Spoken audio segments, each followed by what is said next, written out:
Hello guys, मैं आपका स्वागत करता हूं आपके अपने यूट्यूब चैनल ऑक्सफोर्ड क्लासेस दोसाम में। मैं आज साइंस का न्यू बैच स्टार्ट कर रहा हूं, बिल्कुल बेसिक से कॉन्सेप्ट के साथ एंड एमसीक्यू के साथ। आज से हम फिजिक्स पढ़ेंगे, उसके बाद केमिस्ट्री, फिर बायोलॉजी, ऐसे पर topic by topic chapter clear करते जाएंगे। उसके बाद एमसीक्यू करवाता जाऊँगा। चलते हैं अपन आगे की तरफ। आज का पहला टॉपिक है अपना मात्रक एवं मापन पार्ट 1 थ्योरी का। ये क्लास मंडे को चलनी थी, पर लेकिन टेक्निकल प्रॉब्लम की वजह से ये क्लास मंडे को चल नहीं पाई। आज हो गई 8 जुलाई। ओके गाइज, चलते हैं आगे की तरफ, टाइम वेस्ट नहीं करते हैं। लाइक करिए, शेयर करिए एंड कमेंट करके बताइए कि आपको कैसा लगा, और कोई कमी हो उसके लिए सॉरी। फिजिक्स स्टार्ट कर रहे हैं अपन, उसके बाद केमिस्ट्री, बायोलॉजी, फिर आपको प्रीवियस को क्वेश्चन करवा दूंगा मैं। ओके गाइस, चलते हैं आगे की तरफ।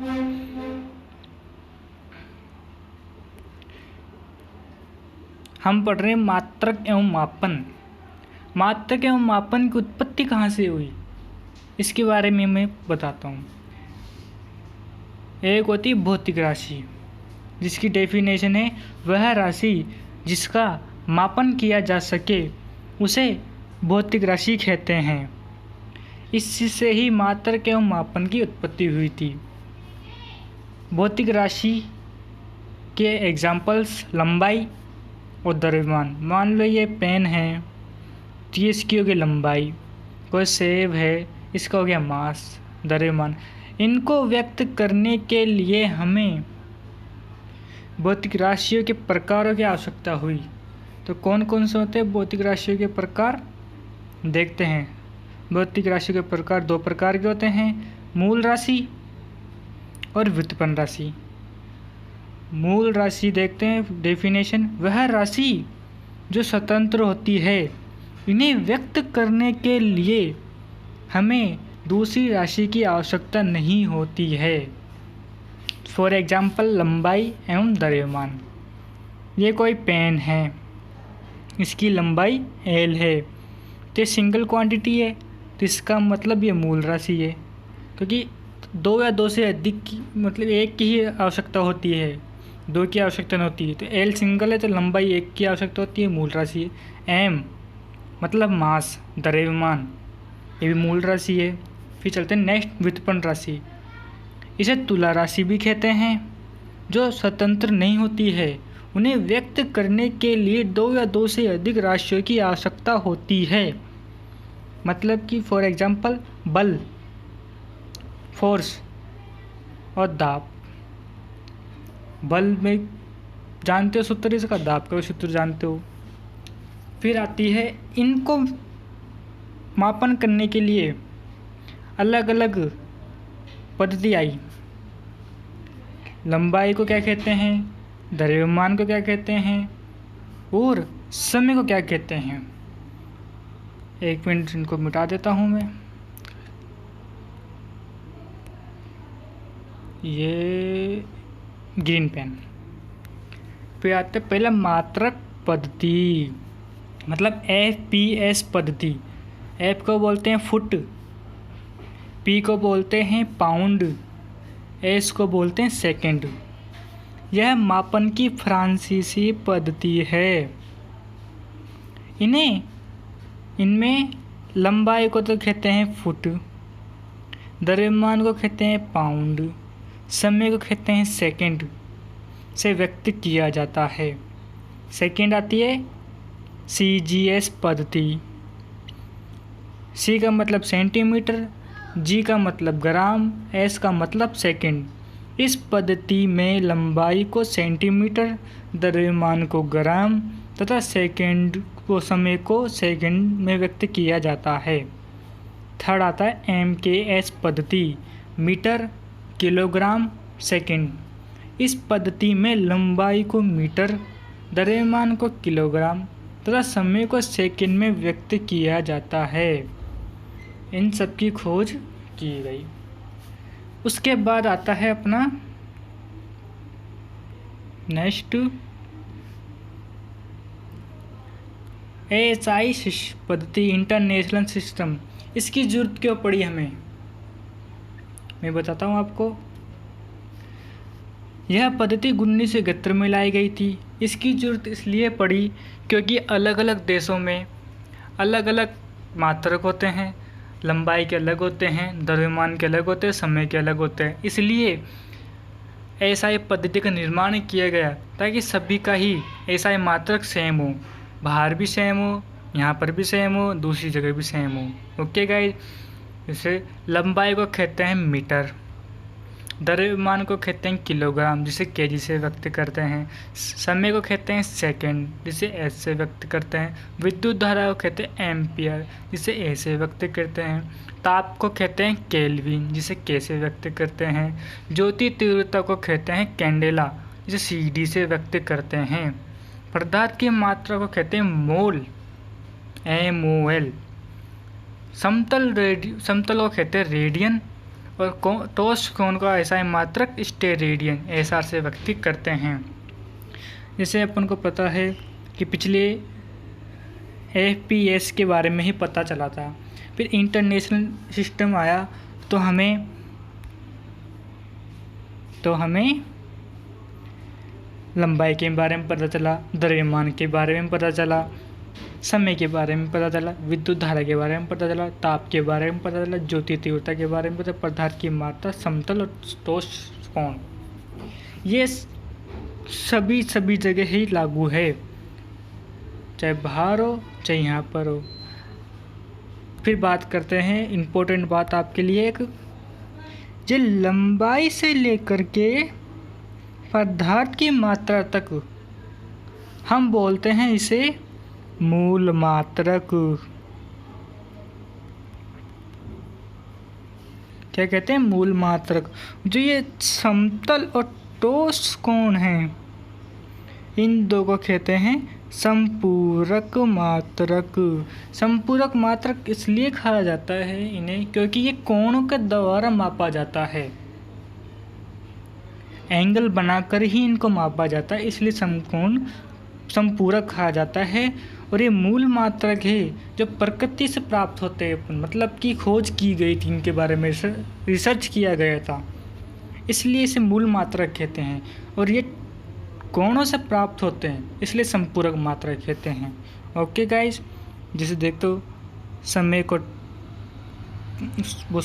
टाइम को सेकेंड, समय को सेकेंड, विद्युत धारा को एम्पियर, ताप को केल्विन,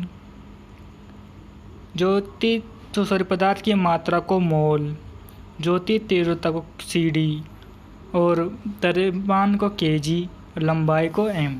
ओके गाइज, समझ में आ गया। अब चलते हैं नेक्स्ट की तरफ।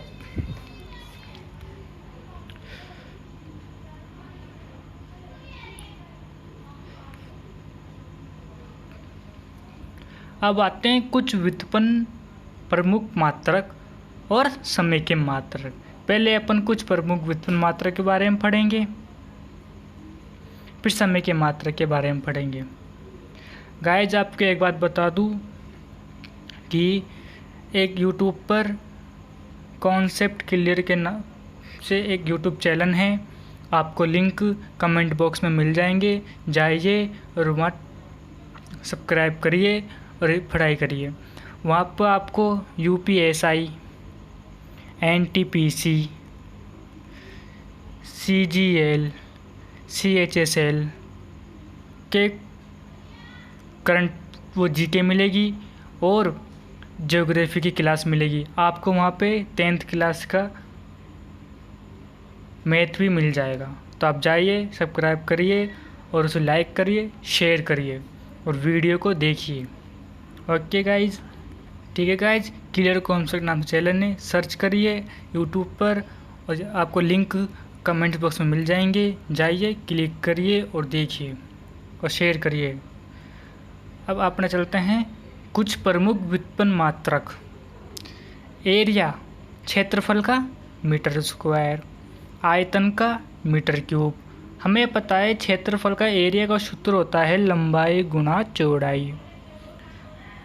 तो लंबाई को m से व्यक्त करते हैं, चौड़ाई को भी m से व्यक्त करते हैं, m into m m square. जैसे आयतन को लंबाई गुना चौड़ाई गुना ऊंचाई, तो m into m m cube.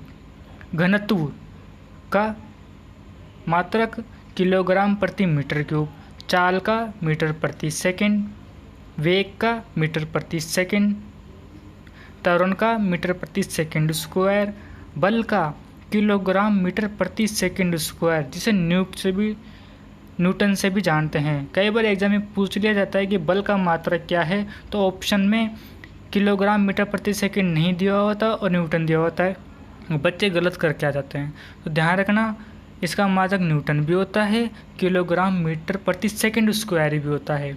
संवेग का किलोग्राम मीटर प्रति सेकंड, आवेग का न्यूटन सेकंड, दाब का न्यूटन प्रति मीटर स्क्वायर, कार्य या जूल का न्यूटन मीटर या जूल। ठीक है गाइज। शक्ति का जूल प्रति सेकंड या वाट। कुछ समय के भी मात्रक होते हैं, ये भी जान लेते हैं। जनरल नॉलेज के लिए एग्जाम में पूछता है नहीं है, फिर भी ध्यान रखने पाते हैं ये। Okay guys.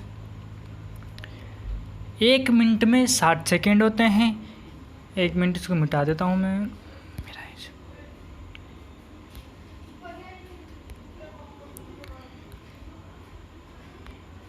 1 मिनट में 60 सेकेंड होते हैं।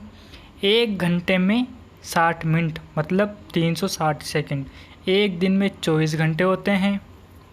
1 सप्ताह में 7 दिन होते हैं। 1 चंद्रमास में 4 सप्ताह। 1 सौर मास में 30 या 31 दिन।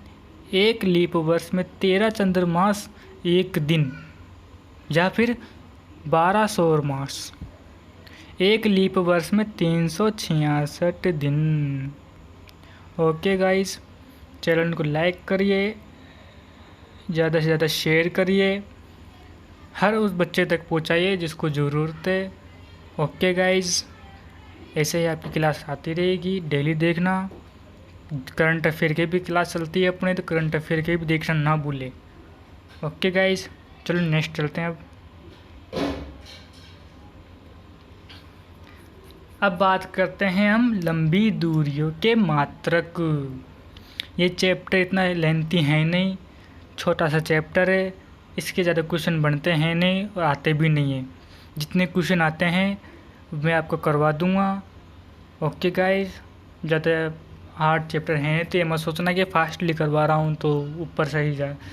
तो छोटे मोटे 2-3 क्वेश्चन बनते हैं, ज़्यादा सिंपल क्वेश्चन बनते हैं, ज़्यादा हार्ड क्वेश्चन बनते नहीं हैं। तो इसके लिए सॉरी आपको अगर फास्ट लगे तो। नेक्स्ट चैप्टर है अपना मोशन, उसमें बहुत अच्छे से धीरे धीरे समझा के क्वेश्चन के साथ करवाऊंगा। ओके गाइज, अब चलते हैं लंबी दूरियों के मात्रक। लंबी दूरियों के मात्रक। खगोलीय इकाई। खगोलीय इकाई जानते हो, मतलब एस्टेरॉयड यूनिट। यह पृथ्वी के केंद्र से सूर्य के केंद्र की औसत दूरी है। पृथ्वी का केंद्र ये रहा और ये सूर्य का केंद्र है, इसकी औसत दूरी है। समझ गए। खगोलीय इकाई।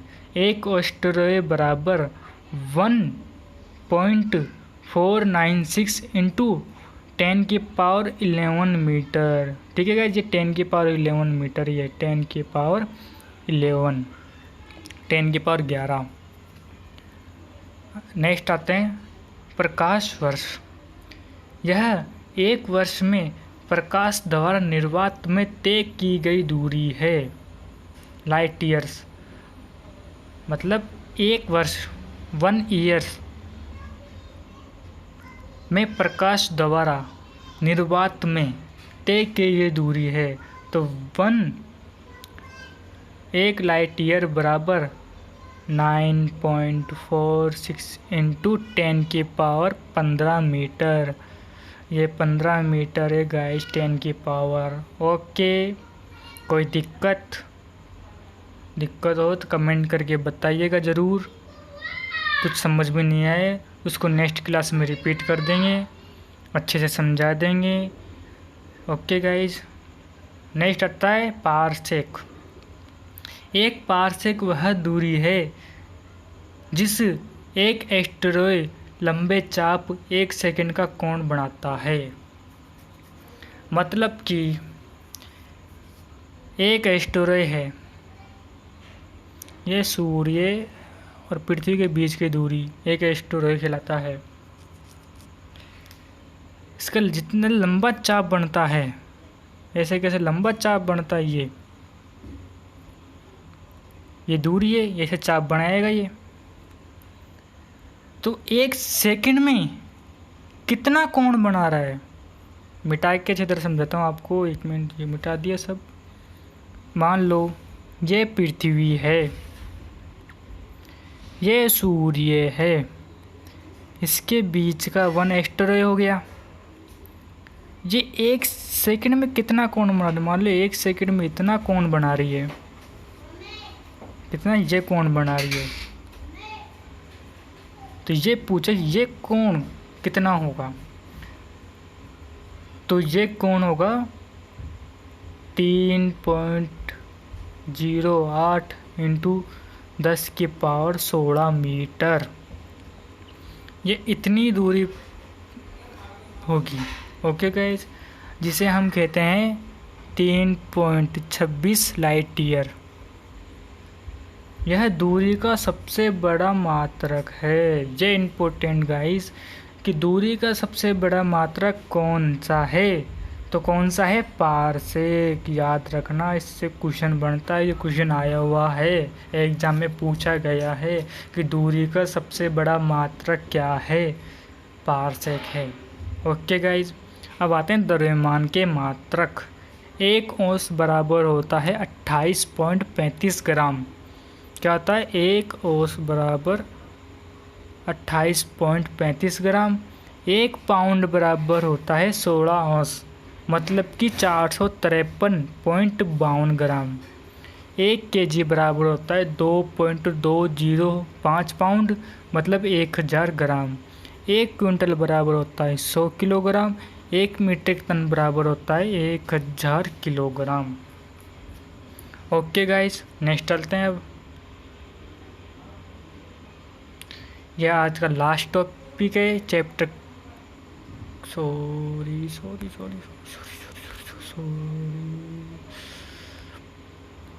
ये लास्ट टॉपिक है आज का। चैप्टर ख़त्म हो जाएगा। इतना लेंथी तो चैप्टर है नहीं था, ये आपको बेसिक नॉलेज देने के लिए ये चैप्टर लाया गया था। इससे क्वेश्चन ज़्यादा बनते हैं नहीं, क्वेश्चन बनते हैं 2-3, मैं आपको करवा दूंगा। ओके, मोशन वाली क्लास में या फिर मोशन के बाद जो क्लास होगी अपनी, मोशन चैप्टर ख़त्म हो जाने के बाद, गति का चैप्टर ख़त्म हो जाने के बाद, इसके बाद जो क्लास होगी उसके अंदर गति के और मात्रक के क्वेश्चन दोनों एक साथ करवा दूंगा आपको। ठीक है गाइज, लाइक करिए, शेयर करिए, ज़्यादा ज़्यादा कमेंट्स करिए, बताइए कैसा लगा आपको। कोई कमी हो, कोई डाउट हो, बताइए, आपको समाधान मिल जाएगा। ओके गाइज, अब चलते हैं 10 की घात के मात्रक। ठीक है, 10 की घात 18 जिसे कहते हैं एक्सा, ये 10 की घात है, यह पूर्व प्रत्यय मतलब इसके नाम हैं और इसके सिंबल प्रतीक है। तो 10 की घात 18 को क्या कहते हैं हम, एक्सा कहते हैं, जिसे ई से डिनोनेट करते हैं। ओके गाइज, 10 की घात 15 को कहते हैं पेटा, जिसे पी से व्यक्त करते हैं। 10 की घात 12 को कहते हैं टेरा, जिसे टी से व्यक्त करते हैं। 10 की घात 9 को कहते हैं गीगा, जिसे जी से व्यक्त करते हैं। 10 की घात 6 को कहते हैं मेगा, जिसे एम से व्यक्त करते हैं। 10 की घात 3 को कहते हैं किलो, जिसे के से व्यक्त करते हैं। 10 की घात 2 को कहते हैं हेक्टो, जिसे एच से व्यक्त करते हैं। 10 की घात 1 को कहते हैं डेका, जिसे डी ए से व्यक्त करते हैं। यह पॉजिटिव वाले, अब नेगेटिव वाले देख लेते हैं। नेगेटिव वाले 10 की घात -18 को कहते हैं एटो, जिसे ए से व्यक्त करते हैं। 10 की घात 15 को कहते हैं फैमटो, जिसे एफ से व्यक्त करते हैं। 10 की घात -12 को कहते हैं पीको, जिसे पी से व्यक्त करते हैं। 10 की घात -9 को कहते हैं नैनो, जिसे एन से व्यक्त करते हैं। 10 की घात -6 को कहते हैं माइक्रो, जिसे म्यू से व्यक्त करते हैं, म्यू से। 10 की घात -3 को कहते हैं मिली, जिसे एम से व्यक्त करते हैं। 10 की घात -2 को कहते हैं सेंटी, जिसे सी से व्यक्त करते हैं। 10 की घात -1 को कहते हैं डेसी, जिसे डी से व्यक्त करते हैं। ओके गाइज, समझ में आ गया आपको? इतना कुछ है नहीं इसमें समझाने लायक, नॉर्मल कॉन्सेप्ट थे जो आपको बता दिया हूँ। बेसिक क्लियर हो गया होगा आपका। इसमें कल चलेंगे अपन मोशन की तरफ। बहुत अच्छा चैप्टर है, बहुत अच्छे क्वेश्चन बनते हैं उसमें से, आपको क्वेश्चन करवाऊँगा। ओके गाइस, लाइक करें, शेयर करें, सब्सक्राइब ज़रूर कर लीजिएगा चैनल को। ओके गाइस, और एक बात और बता दो आपको, क्लियर कॉन्सेप्ट नाम से यूट्यूब चैनल है, उसे सर्च कर लीजिए और लिंक आपको कमेंट बॉक्स में मिल जाएगा। क्लिक करिए, सब्सक्राइब ज़रूर कर लीजिए। UPSI, CGL 10+2, स्टेनो, NTPC की क्लास चलती है वहाँ, उसको भी लाइक करिए, शेयर करिए। ज्योग्राफी पढ़नी है वहाँ पढ़िए, और 10th क्लास की मैथ चलती है तो ज्वाइन करिए, और वहाँ मैथ की भी क्लास चलती है। ओके, जिसको NTPC की मैथ पढ़नी हो, CGL की मैथ पढ़नी हो, ग्रुप डी की मैथ पढ़नी हो, UPSI हो, किसी भी चीज़ की मैथ पढ़नी हो तो ज्वाइन करिए। ज्योग्राफी पढ़नी ज्वाइन करिए, ज़रूर से ज़रूर ज्वाइन करिए। लाइक करिए, उसको भी शेयर करिए, अपने दोस्तों को बताइए कि कैसा पढ़ाते हैं, बहुत अच्छा पढ़ाते हैं वो भी। Okay guys, thank you very much, have a nice day. आपको मिलते हैं नेक्स्ट क्लास गति के साथ। Okay guys.